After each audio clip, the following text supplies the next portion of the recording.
दोस्तों, ये है गुच्छा कहानियों का और मैं हूँ एक बार फिर से आपके साथ आपकी दोस्त रेखा। और आज मैं फिर से हाजिर हूँ एक और बेहतरीन कहानी के साथ जिसे लिखा है मुंशी प्रेमचंद ने।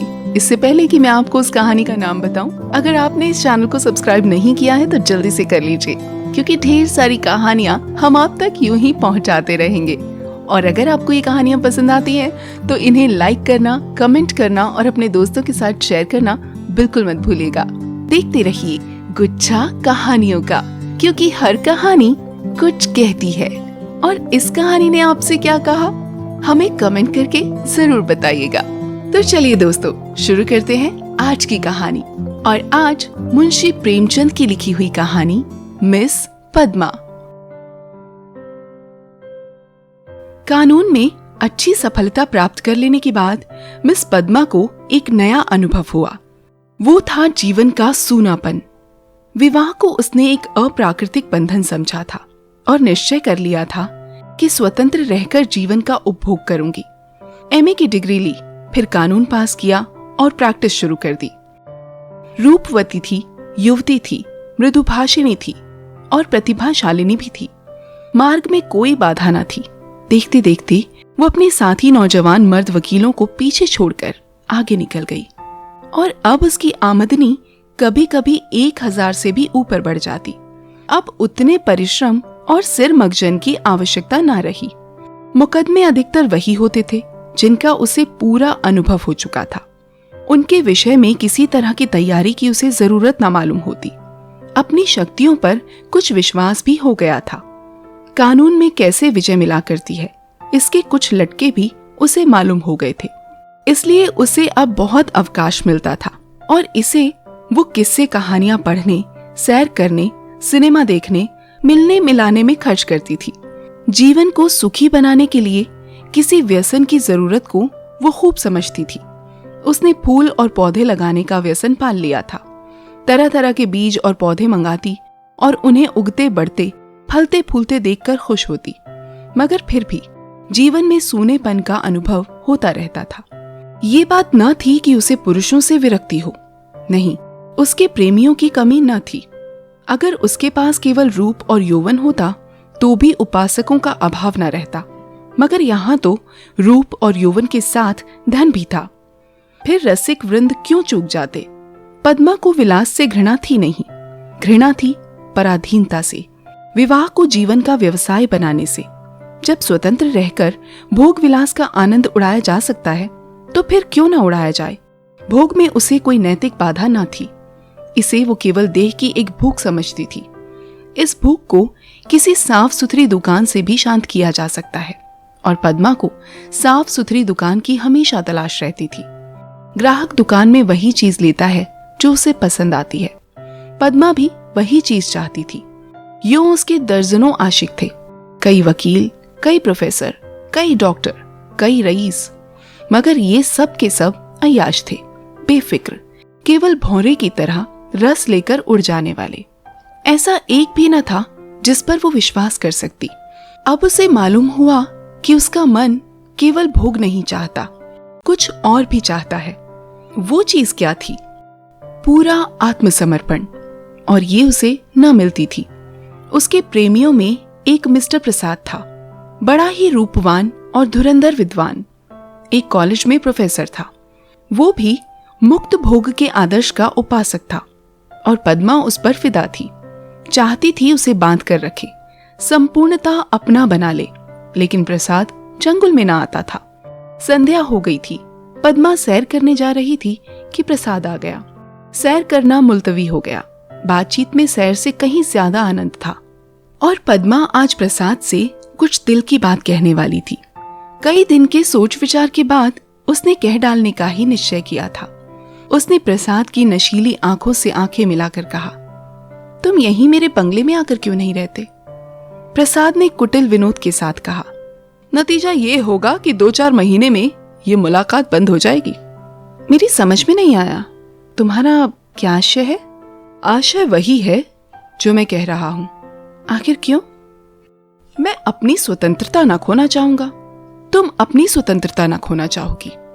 तुम्हारे पास तुम्हारे आशिक आएंगे, मुझे जलन होगी। मेरे पास मेरी प्रेमिकाएं आएंगी, तुम्हें जलन होगी, मन मुटाव होगा, फिर वैमनस्य होगा और तुम मुझे घर से निकाल दोगी। घर तुम्हारा है ही, मुझे बुरा लगेगा ही, फिर ये मैत्री कैसे निभेगी? दोनों कई मिनट तक मौन रहे। प्रसाद ने परिस्थिति को इतने स्पष्ट बेलाग लठमार शब्दों में खोलकर रख दिया था कि कुछ कहने की जगह न मिलती थी। आखिर प्रसाद ही को नुक्ता सूझा। बोला, जब तक हम दोनों ये प्रतिज्ञा ना कर लें कि आज से मैं तुम्हारा हूं और तुम मेरी हो, तब तक एक साथ निर्वाह नहीं हो सकता। तुम ये प्रतिज्ञा करोगी? पहले तुम बतलाओ। मैं करूंगी तो मैं भी करूंगा, मगर इस बात के सिवा मैं और सभी बातों में स्वतंत्र रहूंगी। और मैं भी इस एक बात के सिवा हर बात में स्वतंत्र रहूंगा। मंजूर? मंजूर? तो कब से? जब से तुम कहो। मैं तो कहती हूं कल ही से। तय। लेकिन अगर तुमने इसके विरुद्ध आचरण किया तो, और तुमने किया तो तुम मुझे घर से निकाल सकती हो, लेकिन मैं तुम्हें क्या सजा दूंगा? तुम मुझे त्याग कर देना। और क्या करोगे? जी नहीं, तब इतने से चित्त को शांति ना मिलेगी। तब मैं चाहूंगा तुम्हें जलील करना, बल्कि तुम्हारी हत्या करना। तुम बड़े निर्दयी हो प्रसाद। जब तक हम दोनों स्वाधीन हैं, हमें किसी को कुछ कहने का हक नहीं। लेकिन एक बार प्रतिज्ञा में बंध जाने के बाद फिर ना मैं उसकी अवज्ञा सह सकूंगा, ना तुम सह सकोगी। तुम्हारे पास दंड का साधन है, मेरे पास नहीं है। कानून मुझे कोई भी अधिकार नहीं देगा। मैं तो केवल अपने पशु बल से प्रतिज्ञा का पालन कराऊंगा, और तुम्हारे इतने नौकरों के सामने मैं अकेला क्या कर सकूंगा? तुम तो चित्र का शाम पक्षी देखते हो। जब मैं तुम्हारी हो रही हूं तो ये मकान, नौकर चाकर और जायदाद सब कुछ तुम्हारा है। हम तुम दोनों जानते हैं कि ईर्ष्या से ज्यादा घृणित कोई सामाजिक पाप नहीं है। तुम्हें मुझसे प्रेम है या नहीं मैं नहीं कह सकती, लेकिन तुम्हारे लिए मैं सब कुछ सहने, सब कुछ करने को तैयार हूं। दिल से कहती हो पद्मा? सच्चे दिल से। मगर ना जाने क्यों तुम्हारे ऊपर विश्वास नहीं आ रहा है। मैं तो तुम्हारे ऊपर विश्वास कर रही हूं। ये समझ लो, मैं मेहमान बनकर तुम्हारे घर में ना रहूंगा, स्वामी बनकर रहूंगा। तुम घर के स्वामी ही नहीं, मेरे स्वामी बनकर रहोगे। मैं तुम्हारी स्वामिनी बनकर रहूंगी।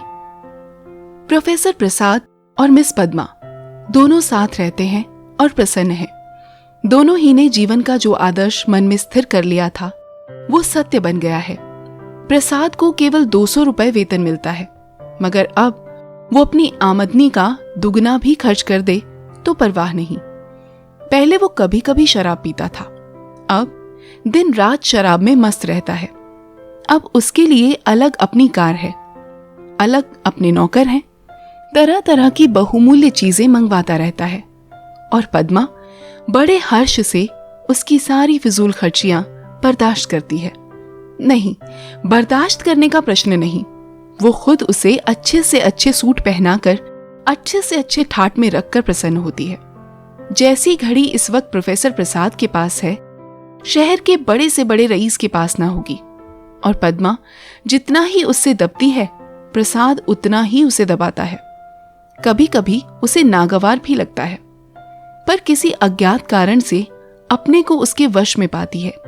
प्रसाद को जरा भी उदास या चिंतित देखकर उसका मन चंचल हो जाता है। उस पर आवाजें कसी जाती हैं, फप्तियां चुस्त की जाती हैं। जो उसके पुराने प्रेमी थे वे उसे जलाने और कुढ़ाने का प्रयास भी करते हैं, पर वो प्रसाद के पास आते ही सब कुछ भूल जाती है। प्रसाद ने उस पर पूरा आधिपत्य पा लिया है और उसने इसका ज्ञान पद्मा की बारीक आंखों से पढ़ा है और उसका आसन अच्छी तरह पा गया है।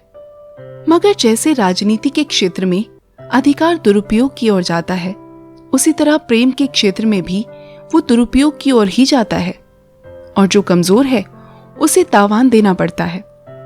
आत्माभिमानी पद्मा अब प्रसाद की लौंडी थी, और प्रसाद उसकी दुर्बलता का फायदा उठाने से क्यों चूकता। उसने कील की पतली नोक चुबा दी थी और बड़ी कुशलता से उत्तरोत्तर से उसे अंदर ठोकता जाता था। यहां तक कि उसने रात को देर में घर आना शुरू किया पद्मा को अपने साथ ना ले जाता, उससे बहाना करता कि मेरे सिर में दर्द है, और जब पद्मा घूमने जाती तो अपनी कार निकाल लेता और उड़ जाता। 2 साल गुजर गए थे और पद्मा को गर्भ था। वो स्थूल भी हो चली थी। उसके रूप में पहले की सी नवीनता और मादकता ना रह गई थी। वो घर की मुर्गी थी, साग बराबर। एक दिन इसी तरह पद्मा लौटकर आई तो प्रसाद गायब थे। वो झुंझला उठी। इधर कई दिन से वो प्रसाद का रंग बदला हुआ देख रही थी। आज उसने कुछ स्पष्ट बातें कहने का साहस बटोरा। 10 बज गए, 11 बज गए, 12 बज गए।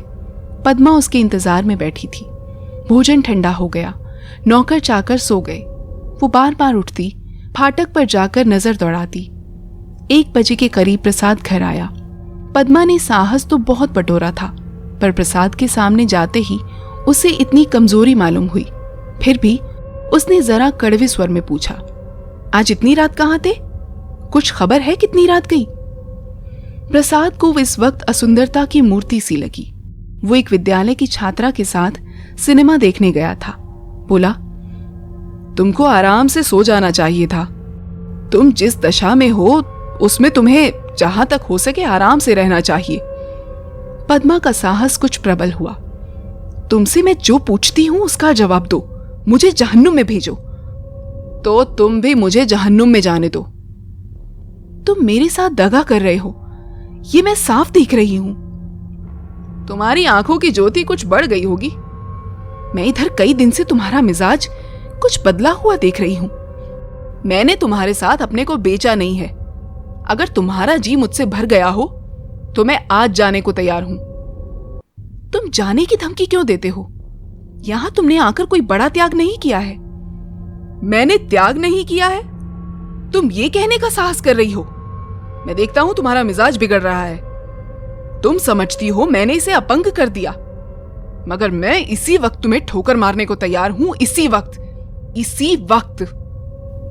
पद्मा का साहस जैसे बुझ गया था। प्रसाद अपना ट्रंक संभाल रहा था। पद्मा ने दीन भाव से कहा, मैंने तो ऐसी कोई बात नहीं कही जो तुम इतना बिगड़ उठे।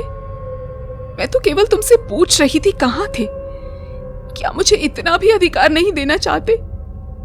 मैं कभी तुम्हारी इच्छा के विरुद्ध कोई काम नहीं करती और तुम मुझे बात बात पर डांटते रहते हो।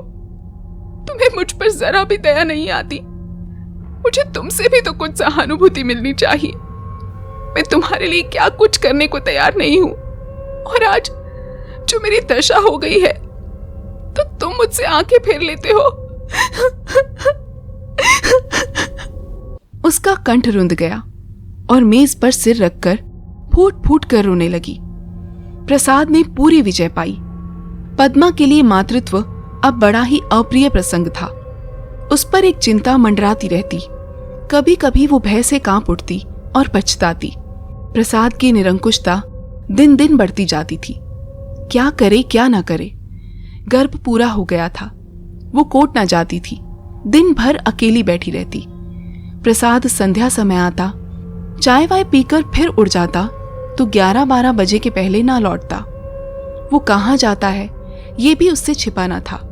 प्रसाद को जैसे उसकी सूरत से नफरत थी। पूर्ण गर्भ, पीला मुख, चिंतित, संशक, उदास। फिर भी वो प्रसाद को श्रृंगार और आभूषणों से बांधने की चेष्टा से बाज ना आती थी। मगर वो जितना ही प्रयास करती उतना ही प्रसाद का मन उसकी ओर से फिरता था। इस अवस्था में श्रृंगार उसे और भद्दा लगता। प्रसव वेदना हो रही थी, प्रसाद का पता नहीं।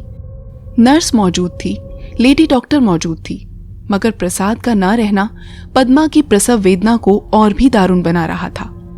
बालक को गोद में देखकर उसका कलेजा फूल उठा, मगर फिर प्रसाद को सामने न पाकर उसने बालक की ओर से मुंह फेर लिया। मीठे फल में जैसे कीड़े पड़ गए हों। 5 दिन सौर गृह में काटने के बाद जैसे पद्मा जेल खाने से निकली, नंगी तलवार बनी हुई।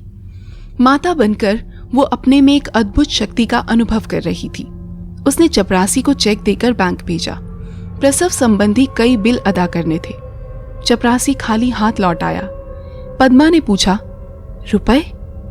बैंक के बाबू ने कहा, रुपए सब प्रसाद बाबू निकाल ले गए। पद्मा को गोली लग गई। 20,000 रुपए प्राणों की तरह संचित कर रखे थे इसी शिशु के लिए। हाय! सौर से निकलने पर मालूम हुआ प्रसाद विद्यालय की एक बालिका को लेकर इंग्लैंड की सैर पर चला गया। झल्लाई हुई घर में आई, प्रसाद की तस्वीर उठाकर जमीन पर पटक दी और उसे पैरों से कुचला। उसका जितना सामान था उसे जमा करके दिया सलाई लगा दी और उसके नाम पर थूक दिया। 1 महीना बीत गया था। पद्मा अपने बंगले के फाटक पर शिशु को गोद में लिए खड़ी थी। उसका क्रोध अब शोकमय निराशा बन चुका था। बालक पर कभी दया आती, कभी प्यार आता, कभी घृणा आती। उसने सड़क पर देखा, एक यूरोपियन लेडी अपने पति के साथ अपने बालक को बच्चों की गाड़ी में बिठाए लिए चली जा रही थी। उसने हसरत भरी आंखों से उस खुशनसीब जोड़े को देखा और उसकी आंखें सजल हो गई। दोस्तों, आप सुन रहे थे मुंशी प्रेमचंद की लिखी हुई कहानी मिस पद्मा। आपको ये कहानी कैसी लगी? आप अपने सुझाव, अपने विचार और अपना प्यार हमें कमेंट करके जरूर बताइएगा। और अगर आपको ये कहानी पसंद आई तो इसे लाइक और शेयर करना बिल्कुल मत भूलिएगा। और अभी तक अगर आपने हमारे चैनल को सब्सक्राइब नहीं किया है तो कर लीजिए, क्योंकि अभी ढेर सारी कहानियां हैं जो हमें आप तक पहुंचानी है। आप देखते रहिए गुच्छा कहानियों का, क्योंकि हर कहानी कुछ कहती है। तो दोस्तों, फिर मिलूंगी अगली बार किसी और नई कहानी के साथ। तब तक के लिए खुश रहिए, खुशहाल रहिए, यूं ही अपना ख्याल रखते रहिए। तो मिलते हैं फिर अगली बार। तब तक के लिए नमस्कार, बाय बाय।